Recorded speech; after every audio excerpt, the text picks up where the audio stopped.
kok bisa nih dok, orang ini bisa mengalami kecanduan ini atau adiksi media sosial ini, kok bisa gitu dok? Oh, bisa dibilang karena mungkin ada rasa nyaman ya dari suatu benda ini. Benda kecil dia bisa memenuhi kebutuhan seseorang, bisa dapat informasi, bisa dapat berita, bisa mencari hiburan, dan mungkin ada orang yang pekerjaannya ke situ kan, like, comment, and share. Makin tinggi like dan komennya, makin ketagihan dia dengan orang-orang seperti itu. Mungkin, wah rasanya berarti diakui nih sama orang-orang foto-fotonya atau apa yang di-share-nya di dalam media sosial. Mungkin itulah yang bisa mencetuskan seseorang jadinya lebih meningkat penggunaan. Terus gimana juga dok terhadap orang yang memang kerjaannya nih memang terkait dengan media sosial seperti influencer atau admin media sosial itu dok? Ini kan mereka biasanya dengan terus-menerus nih penggunaan media sosial yang memang itu pekerjaannya gitu. Itu gimana dok? Itu balik lagi dengan tadi penilaian kita. Kalau dia tadi, ada hasratnya yang tinggi untuk terus-terusan menggunakan sampai mengganggu semuanya, mungkin kita bisa pertimbangkan di ke arah adiksi. Tapi kalau seperti dia ngerasa memang ini job desk saya bekerja untuk itu, tapi setelah selesai pekerjaan saya kembali lagi bersosialisasi atau hubungan fungsi kehidupan yang lain dijalaninnya lagi dan itu tidak terganggu, rasa saya sih belum di tahap adiksi. Tapi kalau dia terus-terusan betul-betul mengganggu sampai nggak makan, nggak minum, nggak berinteraksi sama manusia lagi, pekerjaan yang lain-lain atau yang apa ya, yang lainnya terganggu gara-gara itu, itu baru kita bisa nilai dia adiksi. Assalamualaikum warahmatullahi wabarakatuh. Kembali bersama kami podcast Seksi Ansietas PPPD SKJI. Kembali bersama saya Dr. Vera dan ada salah seorang narasumber kita yang sangat spesial. Ada Dr. Cindy Siasarti, Magister Kedokteran, Spesialis Kedokteran Jiwa. Assalamualaikum dokter. Waalaikumsalam, apa kabar Dr. Vera? Alhamdulillah sehat. Dokter gimana kabarnya dok? Kabar saya baik juga Dr. Vera, cuman berasa kayak nasi goreng saya spesial ya. Karena kali ini memang edisi spesial dok. Ini Oke. mengenai yang lagi booming itu adiksi media sosial nih dok ya. Oke, mari kita bahas yuk. Mari dokter. Dok, kali ini kita tadi dengan edisi spesial tadi ya dok ya, tentang adiksi media sosial. Karena kan memang juga banyak nih masyarakat dari semua kalangan lah gitu dok ya, tanpa disadari ternyata mereka adiksi media sosial.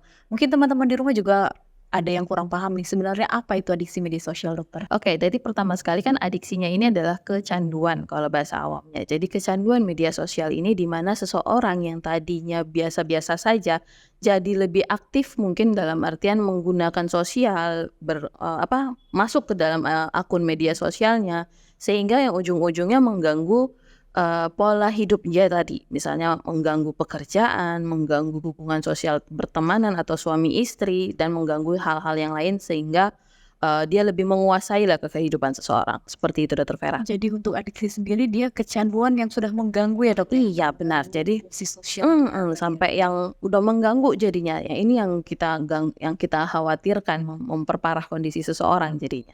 Nah dok, terus selanjutnya kok bisa nih dok, orang ini bisa mengalami kecanduan ini atau adiksi media sosial ini, kok bisa gitu dok? Oke, bisa dibilang karena mungkin ada rasa nyaman ya dari suatu benda ini. Benda kecil dia bisa memenuhi kebutuhan seseorang, bisa dapat informasi, bisa dapat berita, bisa mencari hiburan, dan mungkin ada orang yang pekerjaannya ke situ kan, like, comment, and share. Makin tinggi like dan komennya, makin ketagihan dia dengan orang-orang seperti itu. Mungkin, wah rasanya berarti diakui nih sama orang-orang foto-fotonya atau apa yang di-share-nya di dalam media sosial. Mungkin itulah yang bisa mencetuskan seseorang jadinya lebih meningkat penggunaan Dan ada media. kepuasan juga ya dok? Ya benar, ada kepuasan, dia mungkin lebih dihargai jadinya ya, diakui atau dipandang lah sama orang melalui media sosialnya seperti itu. Iya dokter. Kemudian dok juga dampaknya nih seperti apa dok ketika kita sudah mengalami dari kecanduan media sosial ini dokter? Oke, kalau dibilang dampak sebenarnya macam ya, tapi mungkin kita beberapa contoh, jadinya, orang-orang yang terlalu adiksi banget sama media sosialnya ini mungkin akan menjadi sosok yang suka membanding-bandingkan. Misalnya, kita nengok di satu platform media sosial, si anu artis ini atau si selebgram ini mencontohkan dengan barang-barang branded. Nah, terus kita membandingkan dong dengan diri kita, oh kita mampu nih beli dan segala macam, kita bandingin terus. Tapi kan ada juga orang yang mungkin akan mungkin kendala nih di ekonomi, dia udah ngebandingin, dia terakhirnya, ih saya kok nggak mampu ya, kok hidup si anu kerjanya penghasilannya begini, penghasilan gitu, bisa beli ini, bisa itu, saya kok nggak bisa gitu. Nah, itu kan jadi kecenderungan yang berlawanan dengan tadi mungkin orang yang bisa menyesuaikan, ada yang orang tidak bisa menyesuaikan.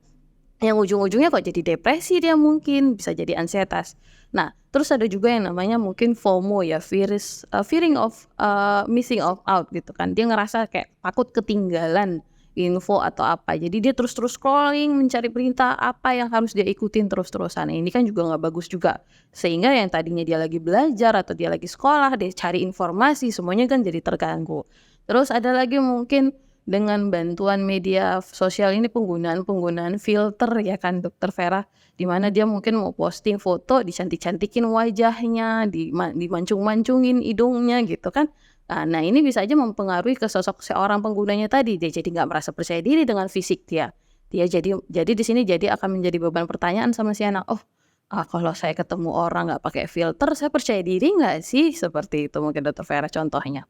Jadi memang dampaknya banyak sekali ya, Dok, Iya. mulai dari tadi FOMO, terus tadi kepercayaan diri, kemudian juga bisa sampai depresi dan cemas Betul, tadi ya, bisa ya. jadi seperti itu Dokter Jadi Vera. nggak hanya murni hanya terjadi adiksi, tetapi banyak juga dampaknya nanti ya, Dok, Dampaknya ya. ke depannya seperti itu Dokter Vera. Kemudian Dok, kapan nih kita ngerasa, wah kayaknya ini adiksi udah nggak wajar nih, atau masih dalam batas aman nih dalam penggunaan media sosial, seperti apa itu Dok? Oke, kalau kita nanya diri kita sendiri kadang mungkin kita nggak mengakui. Kadang nggak ngerasa ya Dok ya.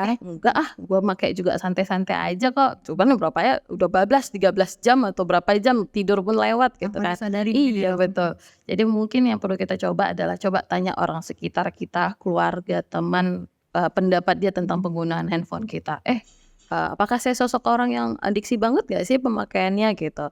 Terus kalau misalnya dari orang itu udah misalkan, iya nih kamu kebanyakan make, ya mungkin kita bisa introspeksi diri dengan cara mengurangin waktunya. Tapi boleh juga kita mencoba bertanya pada diri kita, apakah kita sosok orang yang menggunakan media sosial ini terus-menerus, yang makin lama makin terdorong semakin aktif gitu kan, atau kita udah berusaha menghentikannya tapi terus kok masih juga ada dorongan make gitu kan, dan kalau kita pun udah hentikan juga masih ada rasa khawatir kok nggak digunakan, mungkin boleh kita pertimbangkan, ada kecenderungan kita lebih, adiksi ke sana, seperti itu. Jadi penilaian orang sekitar itu sangat menentukan juga ya, Betul. Dok. Mungkin ada aneh dengan perilaku kita. Kok asik main handphone aja gitu kan, itu bisa dinilai. Terus gimana juga Dok terhadap orang yang memang kerjaannya nih memang terkait dengan media sosial seperti influencer atau admin media sosial itu Dok. Ini kan mereka biasanya dengan terus-menerus nih penggunaan media sosial yang memang itu pekerjaannya gitu. Itu gimana Dok?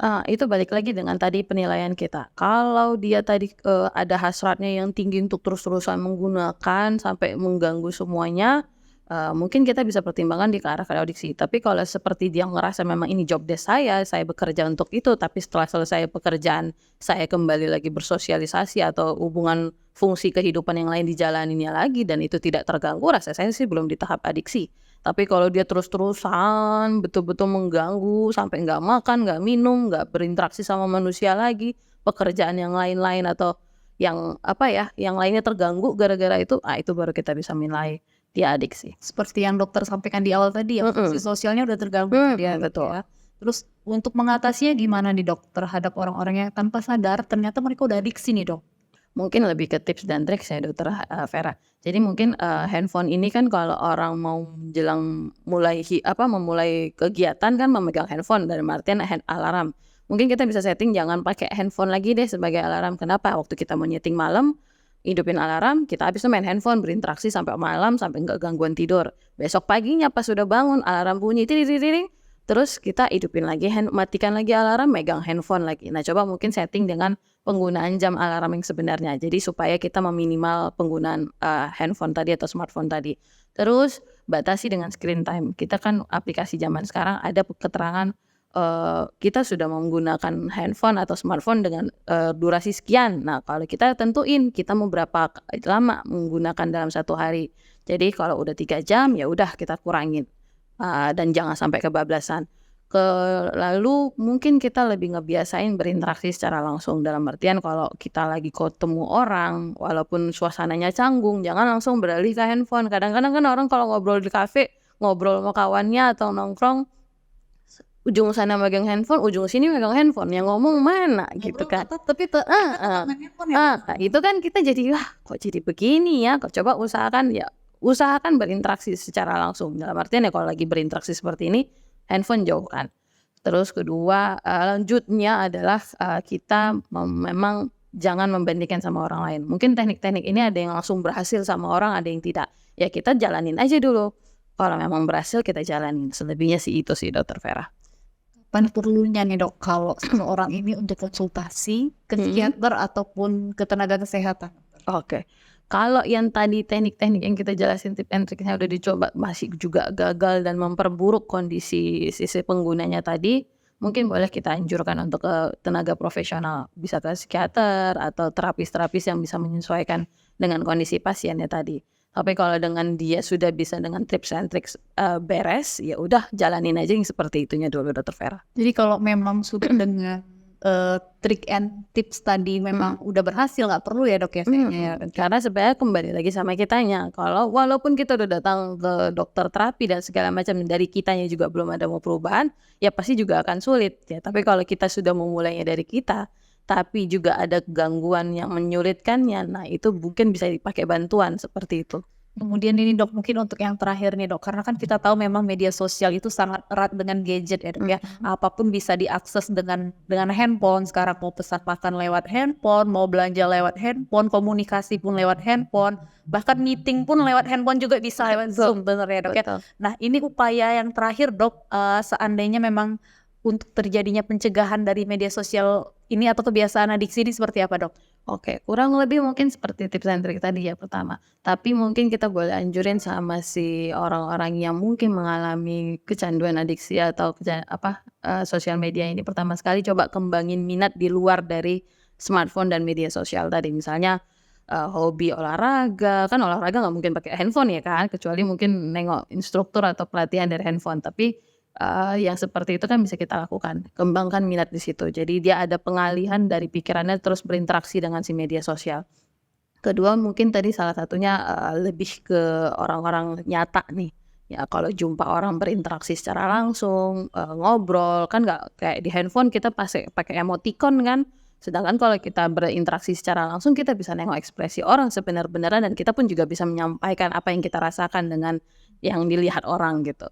Terus selebihnya batasi waktu. Dalam artian ya kalau sebatas kayak pekerjaan pasti jangka waktunya memanjang mungkin masih masuk akal. Tapi kalau 24 jam sampai tidak perlu tidur memain handphone itu kan sudah sangat tidak masuk akal untuk penggunaan seperti itu.